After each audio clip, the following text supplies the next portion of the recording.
Isa ba kayo sa mga nakamiss out sa Color Coaster concert ng Filipino artist na si Maki? Say no more dahil maaari nyo nang mapakinggan ang mga paborito nyong Maki hits na parang nasa concert sa pamamagitan niyan ng kanyang Color Coaster live version album. Alamin ang kabuuan ng detalye mula kay Sam Martos. Ilang araw bago ang papalapit na repeat concert ng OPM singer at songwriter na si Maki, naglabas na ito ng live version ng kanyang album na Color Coaster.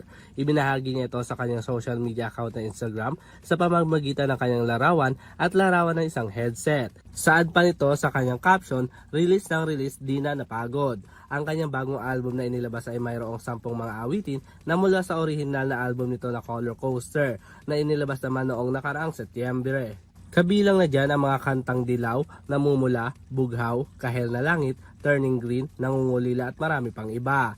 Matatandaan man na una nagkaroon ng concert si Maki noong nakarang taon na naganap sa Araneta Coliseum sa Quezon City. Samantala magaganap naman ang repeat concert ni Maki sa darating na February 21, 2026. Para sa EuroTV Showbiz Balita, ako si Sam Martos, sumasaludo sa bawat Pilipino.